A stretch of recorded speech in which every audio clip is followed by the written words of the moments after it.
আসসালামু আলাইকুম। আজকে আমাদের পরিসংখ্যানের টপিক হচ্ছে কি মধ্যক। কি মধ্যক? আচ্ছা, মধ্যকের সাধারণত দুই টাইপের অঙ্ক থাকে। একটা হচ্ছে কি অবিন্যস্ত উপাত্তের ক্ষেত্রে, সেক্ষেত্রে অবিন্যস্ত উপাত্তের ক্ষেত্রে যেমন 10, 12, 8, 7, 5, 4, 15 ডট ডট ডট আরো অনেক সংখ্যা এরকম থাকতে পারে। ঠিক আছে, এরকম যদি থাকে তাইলে প্রথমে আগে আমাদেরকে উপাত্তগুলোকে মানে ক্রমানুসারে সাজিয়ে নিতে হবে। কিভাবে সাজিয়ে নিতে হবে? উপাত্তগুলোকে মানে ক্রমানুসারে সাজিয়ে নিতে হবে। মানে ক্রমানুসারে মানে ঊর্ধ্বক্রমে অথবা ঊর্ধ্বক্রমে। ঠিক আছে, ঊর্ধ্বক্রমে মানে ছোট থেকে বড় এবং ঊর্ধ্বক্রমে মানে বড় থেকে ছোট। তারপর আমাদের দেখতে হবে n সমান সমান n মানে কি মোট গণসংখ্যা। n যদি জোড় হয়, n এর মান যদি জোড় হয় তাহলে মধ্যকের সূত্র হবে n/2 তম পদের মান প্লাস n/2 + 1 তম পদের মান ভাগ 2। n এর জায়গায় হবে কি ওই যে n মোট গণসংখ্যা। ঠিক আছে, তারপর n যদি বিজোড় হয় তাহলে মধ্যকের সূত্র হচ্ছে কি n+1/2 তম পদের মান। n এর জায়গায় হবে কি মোট গণসংখ্যা। ঠিক আছে, আচ্ছা তাহলে প্রথমে কাজ কি, উপাত্তগুলোকে আমরা মানে ক্রমানুসারে সাজিয়ে নিব।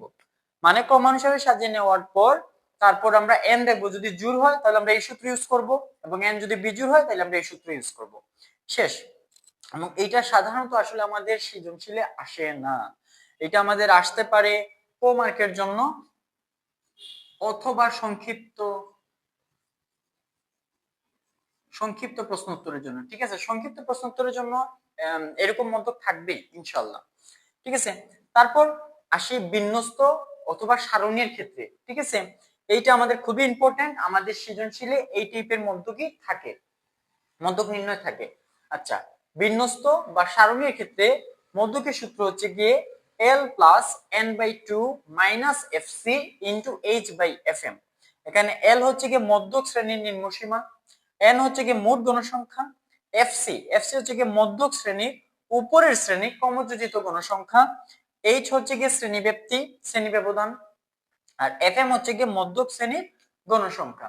ঠিক আছে, এখন আমরা মধ্যকের একটা অঙ্ক করব বোর্ড দেখে। ঠিক আছে, সারণীর ক্ষেত্রে। আমাদের রাজশাহী বোর্ডে 2024 সালের একটা প্রশ্ন এটা দেওয়া আছে, এখান থেকে বলছে যে মধ্যক নির্ণয় করার জন্য। ঠিক আছে, তাহলে আমি প্রশ্নটা লিখে রাখছি এবং কিছু জিনিস লিখে রাখছি সময় বাঁচানোর জন্য। সমাধান, প্রথমে আমরা এরকম লিখবো যে উচ্চতা গণসংখ্যা, এবং মনে রাখবা শ্রেণী থেকে মধ্যক নির্ণয়ের সময় ক্রমযোজিত গণসংখ্যা প্রয়োজন। কি প্রয়োজন? ক্রমযোজিত গণসংখ্যা। ঠিক আছে, তাহলে আমরা উচ্চতা জায়গায় যে উচ্চতা অনুসারে লিখে রাখছি, গণসংখ্যা লিখে রাখছি, এখন ক্রমযোজিত গণসংখ্যা। এই যে প্রথমটা গণসংখ্যা যেটা সেম, ক্রমযোজিত গণসংখ্যা তো ওইটা সেম থাকবে 7। তারপরে এই 7-এর সাথে আমরা পরের শ্রেণীর গণসংখ্যা যোগ দিব। 7 আর 15 যোগ করলে কি হবে? 22। 22-এর সাথে 48 যোগ করলে কি হবে? হচ্ছে 70। এবং 70-এর সাথে 12 যোগ করলে কি হবে? 82। এবং 82-এর সাথে 8 যোগ করলে কি হবে? 90। ঠিক আছে, এই যে তীর চিহ্ন এগুলো কিন্তু আমি বোঝানোর জন্য দিছি, তোমরা আবার দিবা না। ঠিক আছে, ওকে। এই প্রথমে কি এই যে গণসংখ্যা যেটা 7, ক্রমযোজিত গণসংখ্যাও সেম হবে 7। তারপরেরটা ক্রমযোজিত গণসংখ্যার সাথে ওই যে গণসংখ্যা যোগ দিব, 7 আর 15 যোগ করলে কি হবে? 22। 22 আর 48 যোগ করলে 70। 70 আর 12 যোগ করলে 82। 82 এবং 8 যোগ করলে 90। ঠিক আছে, আর এখানে আমাদের n মোট গণসংখ্যা,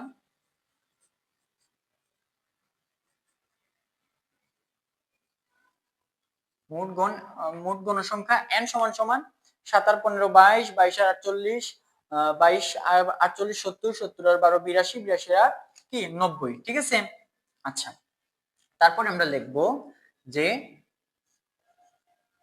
n/2 সমান সমান n এর মান কত? 90। 90/2 সমান সমান কত? 45 তম পদের অবস্থান। তম পদের অবস্থান 45 তম। 45 কিভাবে আসছে? n/2। ঠিক আছে, n/2 সমান সমান n এর জায়গায় 90, 90/2 সমান সমান 45 তম পদের অবস্থান। আমরা দেখব ক্রমযোজিত গণসংখ্যার মধ্যে। দেখো প্রথম শ্রেণীতে 7 এর মধ্যে মান, এবং দ্বিতীয়টা 22, 22 পর্যন্ত আছে। আমাদের দরকার কি 45 তম। 3 নাম্বারটা কত আছে? 70 পর্যন্ত। ঠিক আছে, তাহলে এই যে 70 এর মধ্যে তো 45 আছে, 45 আছে, তাইলে আমাদের মধ্যক শ্রেণী কোনটা? এই যে এটা। আচ্ছা, তাহলে 45 তম পদের অবস্থান কোন শ্রেণীতে? 160 থেকে 169 শ্রেণীতে। ঠিক আছে, সুতরাং এটি আমাদের কি শ্রেণী? মধ্যক শ্রেণী। সুতরাং মধ্যক শ্রেণী 160 থেকে 169। ঠিক আছে, এখন সুতরাং মধ্যকের সূত্র কি? L plus n by two minus F C into H by F M. ঠিক আছে, এখন আমরা মান বসাবো, এখানে আমরা লিখে দিব এল। এল হচ্ছে কি? মধ্যক শ্রেণীর নিম্নসীমা। এটা আসলে লেখা উচিত, আমরা লিখব যে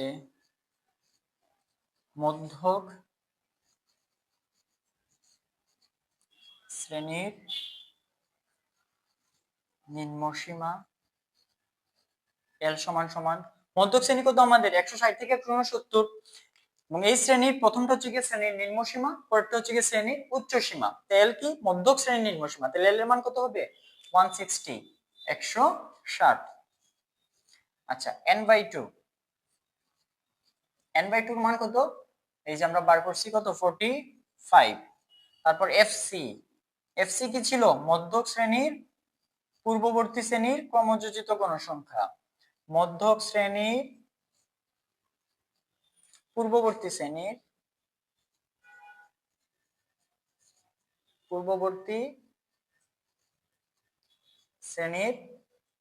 ক্রমযোজিত গণসংখ্যা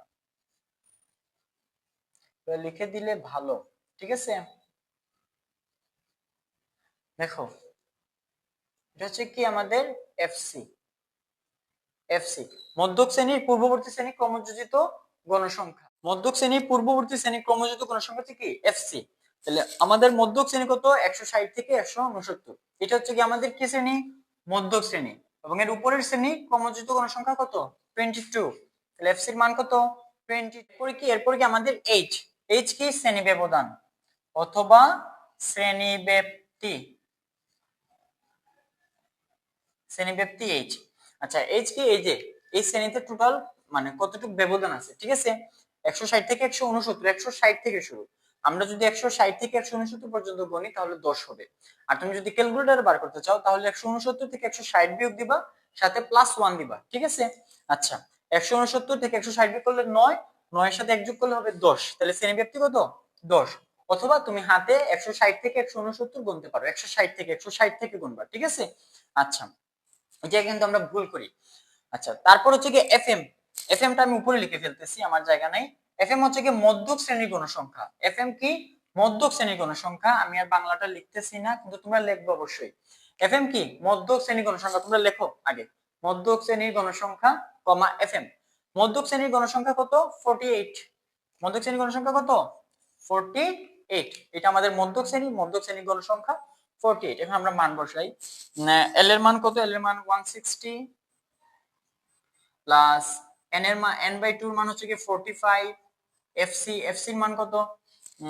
এই যে এফসি এর মান হচ্ছে 22 ইনটু এইচ। এইচ এর মান কি? 10। এবং এফএম, এফ এর মান কত? 48। 45 থেকে 15, 15 থেকে 2, 5 থেকে 2 গেলে 3, 4 থেকে 2 গেলে 2, 23 ইনটু 48। শোনো, তোমরা এটা চাইলে ক্যালকুলেটরে ডাইরেক্ট করতে পারো, আমি ভেঙে ভেঙে করিয়ে দেখাচ্ছি। 23 সাথে আগে তোমরা 10 গুণ দিবা। ঠিক আছে, এই যে গুণ আছে, 23 সাথে আগে তোমরা 10 কি গুণ দিবা। গুণ দিলে কত হবে? 230, 230 ভাগ কত? 48। ইজি নিয়মে আমি একটু এদিকে মিটে ফেলতেছি।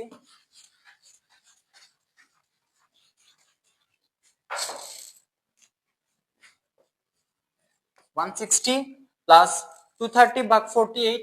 আমার কাছে ক্যালকুলেটর নাই, আমি একটু দেখতেছি মোবাইলে। 230 ভাগ 48, 4.7916। আচ্ছা, আমরা 4.79 লিখতে পারি। 4.79 প্লাস যদি করি তাহলে 164.79 প্রায়। ঠিক আছে, প্রায় কেন দিলাম? এখানে দশমিক দিয়ে আরো অনেকগুলা মান আসছে। ঠিক আছে, এর জন্য তাহলে নির্ণয় মধ্যক আমাদের বের হয়ে গেছে। সুতরাং নির্ণয় মধ্যক 164.79 প্রায়, এটাই আমাদের আনসার। আচ্ছা, তাইলে আমাদের নির্ণয় মধ্যকে 164.79 প্রায়, এটাই আমাদের আনসার। এটা কিসের ক্ষেত্রে ছিল? শ্রেণী অথবা বিন্যস্ত উপাত্তের ক্ষেত্রে, এবং এই টাইপের অঙ্কই কিন্তু আমাদের হতে আসে সৃজনশীলে, ঠিক আছে, 4 মার্কের জন্য। আমি আবার একটু রিক্যাপ করতেছি। এই যে প্রশ্ন থাকবে, আমরা প্রথমে এইরকম একটা সারণী তৈরি করে ক্রমযোজিত গণসংখ্যা বের করব। তারপর আমরা এই যে n/2 সমান সমান n এর জায়গায় 90, মানে টোটাল মোট গণসংখ্যা যত বের হয়েছিল 90/2 সমান সমান 45 তম পদের অবস্থান নির্ণয় করব ক্রমযোজিত গণসংখ্যার মধ্য থেকে দেখে, ঠিক আছে।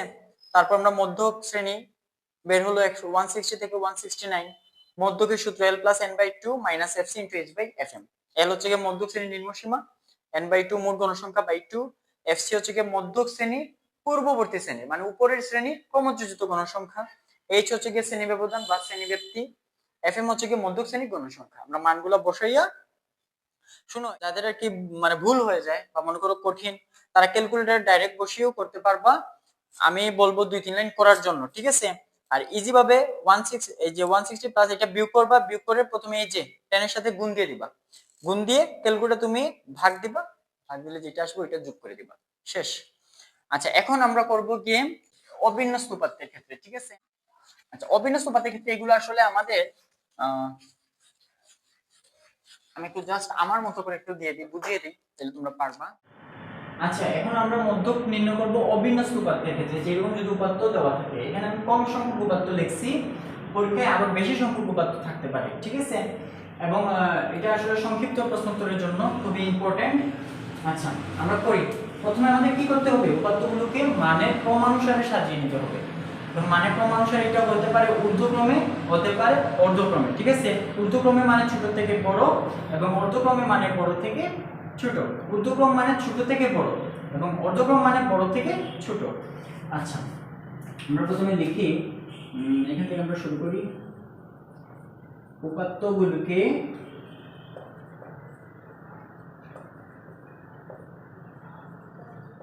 মানের ঊর্ধ্বক্রমে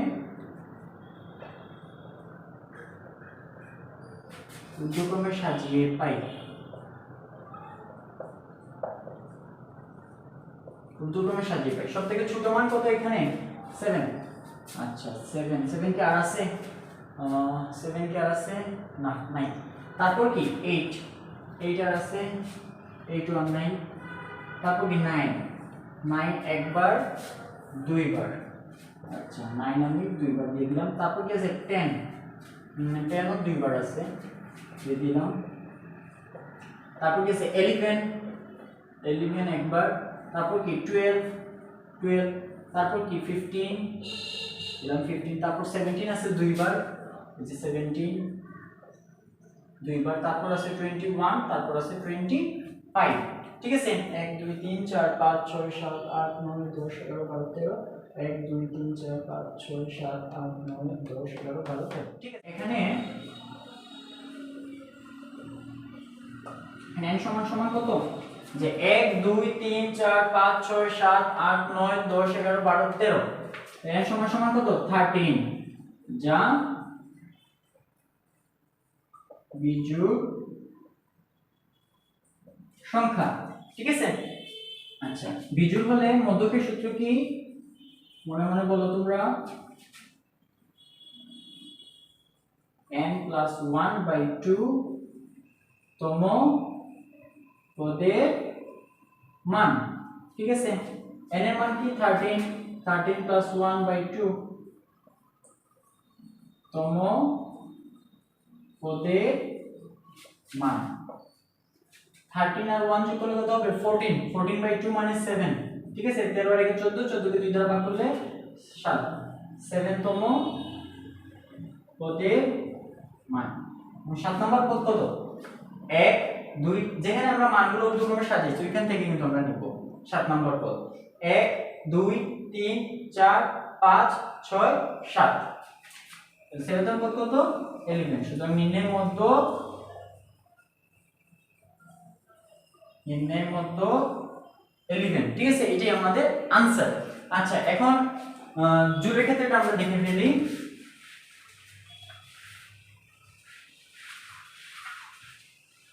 জোড়ের ক্ষেত্রে সেম, ধরলাম এখানে বড় সংখ্যা 25, তো আমি একটা অ্যাড করে দিই এখানে 30, তাহলে 30 পিছনে আসবে, ঠিক আছে।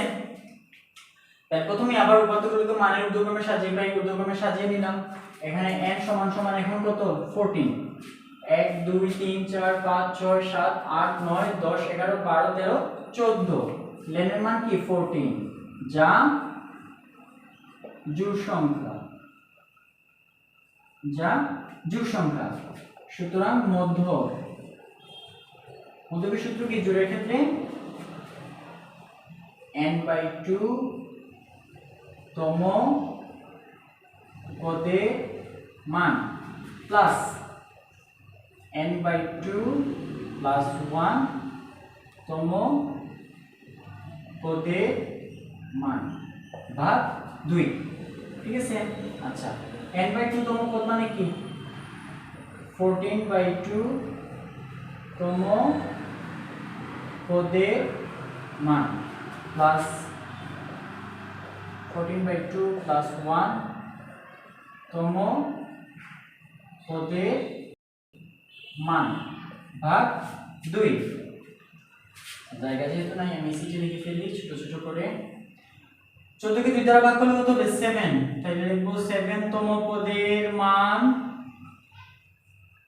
প্লাস 14/2 মানে 7, 7 প্লাস 1 তাহলে 8, 8 তম পদের মান, 8 তম পদের মান ভাগ কত 2, 7 তম পদ কত 1 2 3 4 5 6 7 11, এবং 8 তম পদ কত হবে পরেরটা 12/2। এই যে 8 তম পদ দেখো 1 2 3 4 5 6 7 8, এই যে এটা 7 তম পদ, এটা 8 তম পদ, 12/2 11 আর 12 যোগ করলে কত হবে 1 3 1 2 23/2 তম পদের মান তাহলে 11.5, এটাই আমাদের মধ্যক, ঠিক আছে। তাহলে জোড়ের ক্ষেত্রে আমরা পারলাম। এখন আমরা একটু এমসিকিউর জন্য একটু দেখব, ঠিক আছে। আমাদের বহু নির্বাচনের ক্ষেত্রে এমসিকিউর ক্ষেত্রে ধরো উপাত্ত দেওয়া আছে 5 7 9 11 13 10 12 এবং 15, বলতে এর মধ্যক নির্ণয় করো এমসিকিউর ক্ষেত্রে। তো প্রথম কাজ কি, প্রথম কাজ হচ্ছে কি আমাদের উপাত্তগুলোকে মানে ক্রমানুসারে সাজিয়ে নিতে হবে। আমরা মানে ক্রমানুসারে সাজিয়ে নিই। 5, এগুলো তোমরা রাফ করবে আমি বলি মেইন পরীক্ষার খাতার লাস্টের পেজে, ঠিক আছে। আচ্ছা, তারপর 5 7 9, তারপর 10 11, তারপর কি 12, তারপর কি 13, তারপর কি 15। শুধু দেখবো আমরা মানে ঠিকঠাক লিখছি না। 1 2 3 4 5 6 7 8, 1 2 3 4 5 6 7 8, এগুলো আমাদের সূত্রে বসানোর কোনো প্রয়োজন নেই, ঠিক আছে। আমরা এগুলো এইভাবে কেটে দেব। প্রথমে একটা কাটবো, পিছনে একটা কাটবো, প্রথমে একটা কাটবো, পিছনে একটা কাটবো, প্রথমে একটা, পিছনে একটা। এখন দেখো মাঝখানে কয়টা মান আছে, দুইটা মান না, তাইলে 10 + 11/2, 10 আর 11 যোগ করলে কত হয় 21/2, 21 হচ্ছে কি 10.5, এটাই হচ্ছে আমাদের আনসার, ঠিক আছে। আর যদি আরেকটা উপাত্ত থাকে দেখিয়ে দিই আমি, এটি আমি একটু লিখে দিই। এখানে ধরো আরেকটা উপাত্ত দেওয়া আছে 18, ধরো যদি সাজিয়ে নিই 5 7 9 10 11 12 13 15, লাস্টে একটা অ্যাড করছি কত 18। আচ্ছা, আমরা এটা মিটিয়ে দিই। এখন আবার আমরা প্রথমে একটা কাটি, পিছনে একটা কাটি, প্রথমে একটা কাটি, পিছনে, প্রথমে পিছনে, প্রথমে পিছনে কাটলাম, মাঝখানে শুধু একটা আছে, কি মান আছে 11, এটা হচ্ছে আমাদের মধ্যক, ঠিক আছে। আশা করি মধ্যক নিয়ে তোমাদের আর কোনো সমস্যা থাকবে না। আমরা বোর্ড কোয়েশ্চন সলভ করব পূর্ণাঙ্গ রূপে, পরিসংখ্যানের সম্পূর্ণ ক্লাসের পর আমরা বোর্ড প্রশ্ন সলভ করব। এবং তোমাদের যদি কোনো প্রশ্ন থাকে বা বুঝতে যদি কোনো সমস্যা থাকে তাহলে অবশ্যই তোমরা কমেন্টে জানাবা, ঠিক আছে। আমি ইনশাআল্লাহ প্রবলেম সলভ করার চেষ্টা করব। বা তোমাদের বুঝতে কোনো জায়গায় সমস্যা থাকলে ওইটাও আমাকে জানাবা, আমি তোমাদেরকে সলভ করে দিব। ধন্যবাদ, ভালো থাকবে সবাই, আসসালামু আলাইকুম।